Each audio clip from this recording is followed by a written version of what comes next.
새벽 3시 30분, 도시의 네온사인이 꺼지기도 전인 이 야심한 시각. 충청도 어느 외딴 시골 마을의 한 집 부엌에는 벌써 불이 켜집니다. 여기 올해로 40이 된 여자 지은 씨가 있습니다. 그녀의 하루는 지난 14년간 단 하루도 빠짐없이 이 새벽 어스름 속에 시작되었습니다. 이것이 과연 40살 여자의 손일까요? 손마디는 류머티즘 관절염으로 툭툭 붉어져 나왔고, 손톱 밑은 아무리 씻어도 빠지지 않는 흙대와 핏물로 검게 물들어 있습니다. 지문이 다 닳아버려 주민등록증 재발급조차 힘들다는 손. 가끔 저도 제 손을 보면 이게 사람 손인가, 짐승 앞발인가 싶어요. 차라리 짐승이라면 주인이 예뻐라도 해주지. 그녀는 지난 14년 동안 이름이 없었습니다. 야, 너, 저거, 그리고 심할 때는 전현이라 불렸습니다.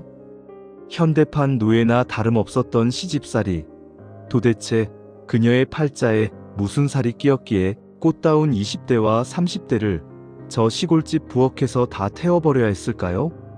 오늘 운명 미스터리 극장은 한 여자의 인생을 송두리째 집어삼킨 14년간의 잔혹한 기록을 따라가 봅니다. 시간을 15년 전으로 되돌려 보겠습니다. 당시 25살의 지은 씨는 서울의 한 중소기업 경리로 일하던 웃음 많고 꿈 많은 아가씨였습니다.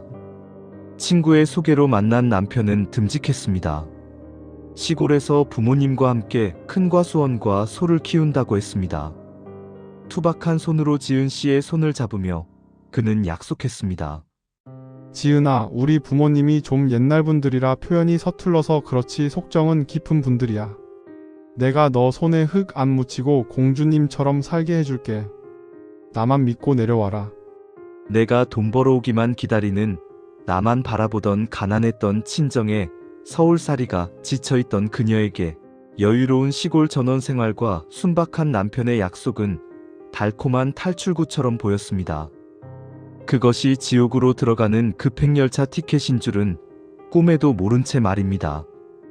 결혼식은 성대했습니다. 시골 마을 유지였던 시댁의 위세를 보여주듯 하객이 넘쳐났죠. 하지만 신혼여행에서 돌아와 시댁 마당에 첫 발을 내딛는 순간 지은 씨는 본능적으로 이상한 기운을 감지했습니다. 집안 곳곳에 산더미처럼 쌓여있는 농기구들, 마당을 가득 메운 메주 덩어리들, 그리고 무엇보다 그녀를 위아래로 훑어보던 시어머니의 서늘한 눈빛. 서울서 곱게 자란 티가 줄줄 흐르네. 저런 걸로 어디다 써먹겠노 쯔쯔. 그 혀 차는 소리가 14년 노예 생활의 서막을 알리는 신호탄이었습니다. 지은 씨가 감당해야 했던 삶은 시집살이라는 단어로는 표현이 부족합니다. 그것은 착취였습니다. 시댁의 재산 규모는 상상을 초월했습니다. 반만 1만 평, 과수원 3,000평, 소 50마리. 문제는 이 모든 것을 관리하는 일손이 턱없이 부족하다는 것이었습니다. 아니, 일손은 있었죠.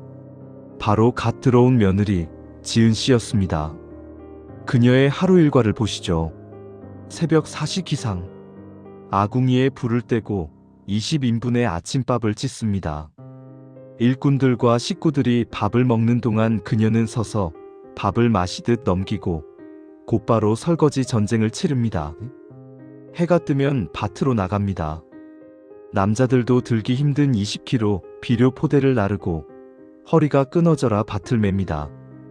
그 넓은 밭고랑에 쪼그리고 앉아 김을 매다 보면 무릎 연골이 닳아 없어지는 듯한 고통이 밀려옵니다. 여름 땡볕에 반일하다가 너무 어지러워서 쓰러진 적이 있었어요. 그런데 시어머니가 오시더니 그러시는 거예요. 꾀병 부리지 마라.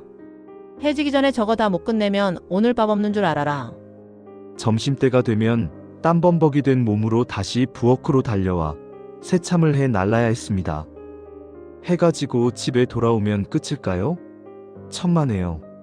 산처럼 쌓인 식구들의 빨래, 집안 청소, 저녁상 준비, 그리고 밤늦게까지 이어지는 다음날 농사 준비. 그녀는 하루 평균 18시간 노동을 했습니다.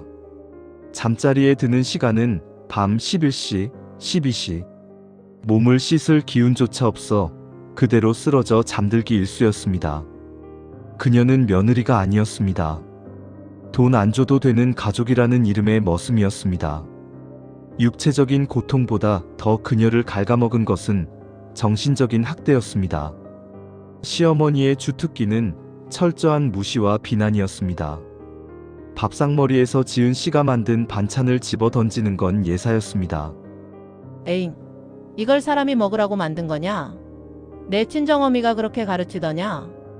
가난한 집년이 배운 거 없이 들어와서 할 줄 아는 게 하나도 없어. 친정까지 들먹이는 모욕. 하지만 지은 씨는 대꾸 한 번 못했습니다.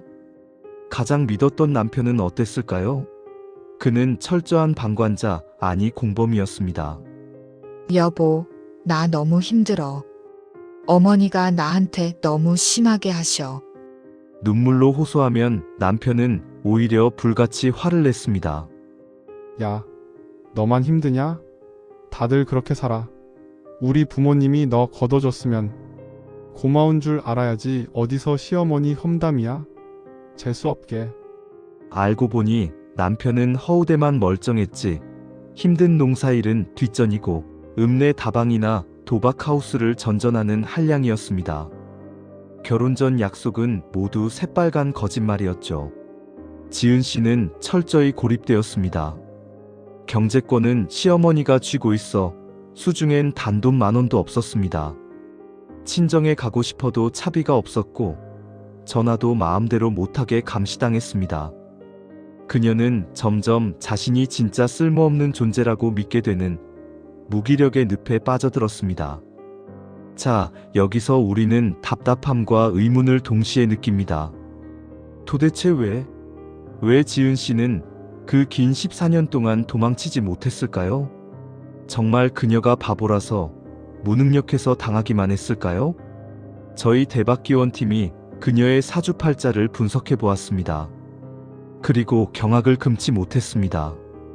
그녀의 고통은 단순한 우연이 아니었습니다. 지은 씨는 명리학적으로 볼 때 아주 전형적인 제다신약 형태의 극도로 약한 사주를 타고났습니다. 그녀는 오행 중 작은 화초, 즉 을목으로 태어났습니다. 여리고 섬세하며 남에게 모진 소리 못하고 인정 많은 성향입니다. 그런데 그녀의 사주 주변을 둘러싼 글자들을 보십시오. 온통 거칠고 메마른 자갈밭과 그녀를 베어버리려는 날카로운 쇠붙이로 가득 차 있습니다. 사주에서 여자에게 토는 재물이자 시댁을 의미합니다. 그리고 금은 남편이자 나를 통제하는 관사를 의미합니다.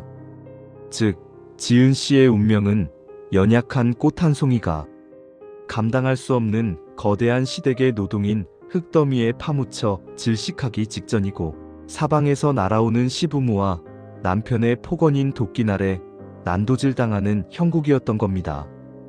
지은 씨는 속이 여린 사람입니다. 사주 자체가 거절을 못하고 부당한 대우를 받아도 내가 참으면 되겠지 하며 속으로 삭히는 구조로 되어 있습니다.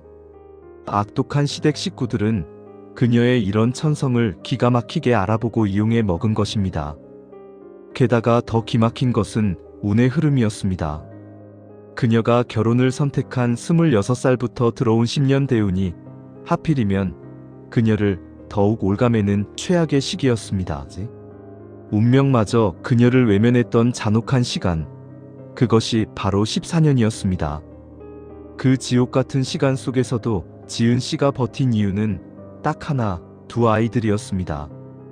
내가 도망가면 이 아이들은 어미 없는 자식이 되어 저 사람들 손에 더 구박받을 테니까요. 하지만 시어머니의 학대는 며느리를 넘어 손주들에게까지 향했습니다. 야잇, 못난 어미 닮아서 애새끼들도 칠칠 맞기는. 밥값도 못하는 것들. 일하느라 바쁜 엄마 대신 할머니 손에 맡겨진 아이들은 눈칫밥을 먹으며 주눅들어 자랐습니다. 어느 날 지은 씨는 7살 난 딸아이가 구석에서 혼자 인형에게 말하는 것을 들었습니다. 너도 울면 안 돼. 울면 할머니한테 혼나. 엄마처럼 참아야 돼.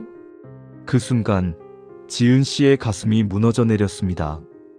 나 하나 희생하면 된다고 생각했는데 내 아이들까지 나처럼 노예로 만들 수는 없어. 그날 밤 지은 씨는 멍투성이인 몸을 이끌고 처음으로 반항을 결심합니다. 더 이상 잃을 것이 없는 사람의 눈빛은 그 어떤 맹수보다 무서운 법입니다. 그녀의 결심에 하늘도 응답한 것일까요? 지은 씨의 나이 40이 되던 해 드디어 길고 길었던 암흑의 10년 대운이 끝났습니다. 새롭게 들어온 대운은 그녀의 메마른 사주에 단비를 내려주는 거대한 수의 기운이었습니다.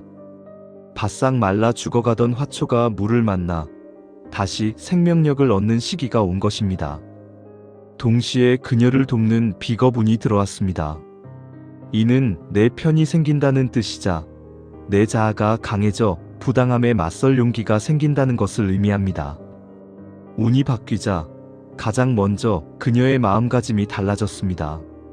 예전 같으면 네 하고 넘겼을 시어머니의 폭언이 이제는 귀에 거슬리기 시작했습니다. 가슴속 깊은 곳에서 뜨거운 무언가가 치밀어 오르기 시작했습니다. 그것은 분노이자 생존 본능이었습니다. 폭발은 예고 없이 찾아왔습니다. 사건은 시어머니의 칠순 잔칫날 터졌습니다. 지은 씨는 이 잔치를 위해 꼬박 사흘 밤낮을 한숨도 못 자고 음식 300인분을 준비했습니다. 잔칫날 아침 온몸이 부서질 것 같아 잠시 부엌 구석에 쪼그리고 앉아있던 지은 씨를 시어머니가 발견했습니다. 야, 이게 흐른년아. 오늘 같은 날 어디서 농땡이야. 손님들 오시는데 잡채꼬리 이게 뭐냐. 개밥같이 해가지고는. 시어머니가 발길질을 하며 애써 만든 잡채 그릇을 엎어버렸습니다. 와장창 깨지는 그릇 소리와 함께 지은 씨의 이성도 끊어지고 말았습니다. 그녀는 천천히 일어났습니다. 그리고 지난 14년간 한 번도 보여준 적 없는 눈빛으로 시어머니를 똑바로 쳐다보았습니다. 개밥, 그래요. 나 지난 14년 동안 당신들께로 살았어요. 근데 이제 더는 못해. 안 한다고. 잔치상은 순식간에 아수라장이 됐습니다. 친척들이 몰려들고 놀란 남편이 달려와 손찌검을 하려 했습니다. 그 순간 지은 씨는 부엌에 있던 식칼을 집어들었습니다. 사람들은 모두 비명을 지르며 뒤로 물러섰습니다. 하지만 그녀의 칼끝이 향한 곳은 시어머니도 남편도 아니었습니다. 그녀는 자신의 길게 묶은 머리카락을 덥석 잡더니 서걱서걱 잘라버렸습니다. 헝클어진 단발머리, 칼을 든 손, 그리고 짐승처럼 울부짖는 그녀의 모습. 그 서슬 퍼런 광기에 천하에 악독했던 시어머니도 그 자리에 주저앉아 오줌을 지리고 말았습니다. 그날 밤 지은 씨는 아이들 손을 잡고 뒤도 돌아보지 않고 그 지옥 같은 집을 뛰쳐나왔습니다. 수중엔 꼬깃꼬깃 숨겨둔 비상금 몇만 원이 전부였지만 발걸음은 날아갈 듯 가벼웠습니다. 그로부터 3년이 지난 지금 지은 씨는 어떻게 살고 있을까요? 운이 돕기 시작하니 거짓말처럼 길이 열렸습니다. 식당 설거지부터 시작해 악착같이 돈을 모았고 지금은 시장에서 작은 반찬 가게를 운영하는 어엿한 사장님이 되었습니다. 그렇다면 그 악독했던 시댁 식구들은요? 인과응보, 뿌린 대로 거둔다는 말은 틀리지 않았습니다. 만능 일꾼이었던 며느리가 사라지자 그 넓은 농사일과 집안일은 고스란히 늙은 시어머니와 무능한 남편의 몫이 되었습니다. 평생 손에 물 한 방울 안 묻히고 살던 남편은 힘든 일을 견디지 못해 일꾼을 사서 쓰다 사람을 잘못 들여 사기를 맞고 빚더미에 앉았고 결국 그 많던 땅을 다 팔아넘겼다고 합니다. 지금은 다 쓰러져가는 집에서 병든 노모와 함께 매일같이 싸우며 도망간 며느리 탓만 하고 있다는 소식이 들려옵니다. 여러분, 지금 도저히 끝이 보이지 않는 긴 터널 속에 계신가요? 내 운명은 왜 이리 가혹한가 원망하고 계신가요? 지은 씨의 14년처럼 우리 인생에도 내 힘으로는 어쩔 수 없는 혹독한 운명의 겨울이 찾아올 때가 있습니다. 하지만 명심하십시오. 영원한 밤은 없습니다. 겨울이 가면 반드시 봄이 옵니다. 지금은 죽을 만큼 힘들어도 버티고 견디다 보면 반드시 나의 운이 트이는 시기가 옵니다. 중요한 건 그 기회가 왔을 때 지은 씨처럼 용기를 내어 내 인생의 주인이 되는 것입니다. 더 이상 남의 인생의 조연으로 노예로 살지 마십시오. 당신은 당신 인생의 주인공입니다. 오늘 운명 미스터리 극장 14년의 노예 생활 끝에 마침내 자신의 이름을 되찾은 위대한 엄마의 이야기였습니다. 여러분의 삶에도 따뜻한 봄날이 오기를 대박기원이 간절히 응원합니다.